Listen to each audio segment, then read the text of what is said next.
మాజీ యువరాజు గారు వరంగల్ పర్యటనలో పాత ఒక దొంగల ముఠాన్ని ఎంబడి పెట్టుకొని పర్యటించుకుంటూ మరోసారి ప్రజలను మోసం చేయటానికి, మరోసారి వరంగల్ని ఇంకేమన్నా మిగిలిందో ఏమో సర్వనాశనం చేసిన దాంట్లో ఆయనతో కంప్లీట్ చేసుకుందామని చెప్పి ఆ పర్యటనలో మాట్లాడినటువంటి మాటలు చూస్తే ప్రజలు నవ్వుకుంటున్నారు ఇవాళ. అందుకే ఈ దొంగల ముఠా గురించి ఆధారాలతో సహా మీ ముందు పెట్టడానికి ఇలా ఈ యొక్క సమావేశం ఏర్పాటు చేయడం జరిగింది. మీరు గతంలో మేము ప్రభుత్వం వాళ్ళ చేతికి ఒప్పజెప్పినప్పుడు సంవత్సరానికి 6,000 రూపాయలు వరల్డ్ బ్యాంక్ కానీ ఇంకే లోన్ కానీ మిత్తి కట్టుకుంటూ పోయేది సంవత్సరం. ఏది ఉన్నా లేకున్నా ఖజానాలో డబ్బులు జమ కాగానే వరల్డ్ బ్యాంక్ అది కట్ చేసుకున్న తర్వాత మిగతా కింద పడితేనే వాటిని ఖర్చు పెట్టాలి. అట్లాంటి దాన్ని ఈ దొంగలు నెలకు 6,500 కోట్లు కట్టే విధంగా ఆఖరికి గవర్నమెంట్ దిగిపోతుందని ఇన్ఫర్మేషన్ వచ్చినాక కూడా 3,900 కోట్ల రూపాయలు నగదు ఎమర్జెన్సీ అంటే ఇప్పుడు అప్పు తీసుకొని వరల్డ్ బ్యాంక్ నుంచి ఇంకెక్కడ తీసుకున్నా ఫస్ట్ ఇన్కమ్ ఫస్ట్ పడగానే అవి పోదినాకనే మిగతా జీతభత్యాలు ఇవ్వటానికి ఆడుకునే విధంగా ప్రభుత్వాన్ని మాకు ఒప్పజెప్పి ఇవాళ 4 నెలలు 6 నెలలు కాలేదు, 6 నెలల్లో 2 నెలలు అది కోడు అవి ఇవే పోయినాయి. 4 నెలలకే బట్టలని చెప్పుకుంటారు ఎక్కడికక్కడ. ఏవో కొంపలు మునిగిపోయినాయట, ఏమో అయిపోయినాయి అని చెప్పి ఏం చేయలేరని చెప్పి నేను గతంలో కూడా మీ దృష్టికి తీసుకొచ్చిన ఒకటి 10 ఏళ్ళల్లో నిరుద్యోగ భృతి అనే కానీ కేజీ టు పీజీ అనే కానీ ఇవన్నీ చెప్పి మీ మేనిఫెస్టోలో పెట్టినటువంటి వాటినే 10 ఏళ్ళైనా ఇంప్లిమెంట్ చేయకుండా 5 ఏళ్ళు గడిచినాక కూడా మేము పసిపాపం 5 ఏళ్ళు అయింది ఇంకో టర్మ్ ఇవ్వండి మేము ఇది వీక్తాం అది వీక్తాం అని చెప్పి మాట్లాడిన ఈ దుర్మార్గులు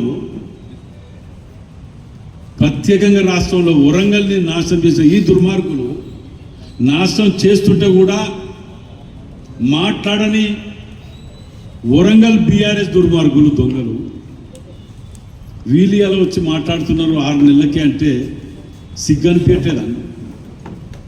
మాట్లాడటానికి కూడా మీ అర్హత లేదు. మీకు వరంగల్ జిల్లా గురించి మాట్లాడే అర్హత మీరు కోల్పోయినరు. ఇంకా ఏ ముఖం పెట్టుకొని సిగ్గుసరం లేకుండా ఓట్లాడుతాను తిరుగుతానో నాకు తెలియదు. అది ఎంజిఎంలో కరెంటు గురించి మాట్లాడుతున్నారు. విత్ ప్రింటెడ్ పట్టుకొచ్చిన నేను వాళ్ళ హాయంలో ఎన్నిసార్లు కరెంటు పోయింది, ఎన్నిసార్లు ఇబ్బందుల పాలైనరు. దీన్ని name of the section substation, name of the substation, name of the feeder కాడికి వెళ్ళి ప్రింట్అవుట్ తీసుకొని తెప్పించింది ఇవాళ. ఈ దుర్మార్గులు ఇవాళ దీని గురించి మాట్లాడుతున్నారు. బతుకున్న మనుషులని సచ్చిన మనుషులని అక్కడ హాస్పిటల్లో ఎలుకలు కొరక తింటుంటే కూడా స్పందించని ఇక్కడ మాజీ లోకల్ ఎమ్మెల్యేలు మంత్రులు ఇలా ప్రెస్ మీట్లో కూర్చొని చిలక పలుకులు మాట్లాడుతుంటే ప్రజలు గుర్తిస్తలేరు అనుకుంటారు. ఇవాళ మేము 6 నెలల్లో ఎంత తాపత్రయపడి ఇవాళ మేము ఇక్కడ వాగ్దానాలు ఇప్పించి వాటి మీద నిన్న సాయంత్రం సీఎం గారితో గంట సేపు కూర్చొని వీటి మీద చర్చించి కోడైపోగా ఏ విధంగా చేయాలనే తాపత్రయంతో మేము తాపత్రయపడుతుంటే ఇవాళ వీళ్ళు వీటిని పట్టుకొని ఇంత ఇదిగా నిర్లక్ష్యంగా హాస్పిటల్లో తీసుకొచ్చిన ఎక్విప్మెంట్స్ చెదలు బట్టి పోతుంటే వాటి గ్యారంటీ పీరియడ్ అయిపోతుంటే ఇదే పేపర్లలో టీవీలలో వస్తే చలనం లేని ఎదవలు మంచిగా బాగుపడే సమయం వచ్చినప్పుడు మేము ఆలోచనతోటి ఒక పట్టుదలతోటి డెవలప్ చేయాలని చెప్పి ఆలోచన పోతుంటే మీరు అప్రిషియేట్ చేయకుండా మేము బాధపడం.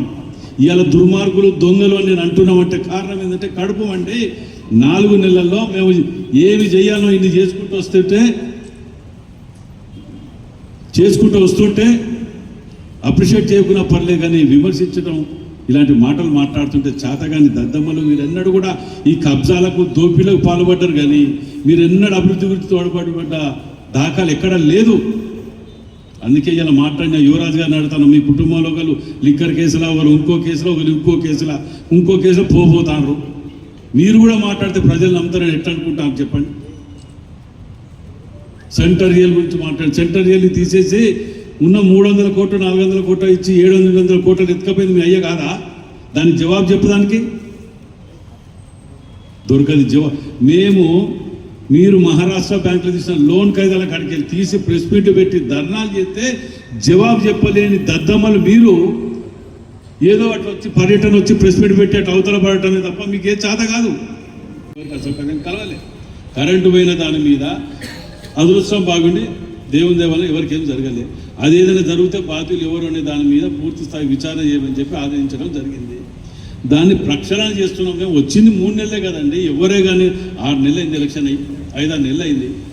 ఏమిట్లకి ఏమైందని చెప్పి ఇంత గోను అందరూ అంటున్నారు వీళ్ళు దాని మీద. 2 నెలలకెళ్ళి ఎలక్షన్ అదే కదా వాళ్ళు 3 నెలలు అందుకే తీసేసింది కదా. 6 నెలల్లో 2-3 నెలలు ఎలక్షన్ కూడా అసెంబ్లీ ఇవే పోయినాయి కదా. అయినా వాటి మీద ఇలా జిల్లా అభివృద్ధి గురించి ఇన్ని పట్టుకొచ్చినాయి. పక్కకు పోయి 4 గంటలు పోయిన కరెంటు గురించే మాట్లాడిన తప్ప ఇన్ని పట్టుకొచ్చిన వాటి గురించి ఎక్కడ అప్రిషియేట్ చేస్తలేరు వాళ్ళు. బాధ అది. ఇలా ఎలుకలు కొట్టినాయి చూసినాయి మర్చిపోయినామా? మనం బతుకున్న మనుషులను కొట్టేసాయి ఎలుకలు. కరెంటు కూడా అది ప్రకృతి కారణంగా జరగడానికి జరిగింది. అది జరిగిన దానికి 6 గంటలు ఎందుకు తీసుకున్నారో, ఆల్టర్నేట్ దేనికి ఇది కాలేకపోయినరో, ఎందుకు రెక్టిఫై చేయలేకపోయినో అనే దాని మీద విచారణ చేస్తున్న దాని మీద తప్పకుండా కూడా యాక్షన్ తీసుకుంటారు ఒకవేళ తప్పు తెలిస్తే.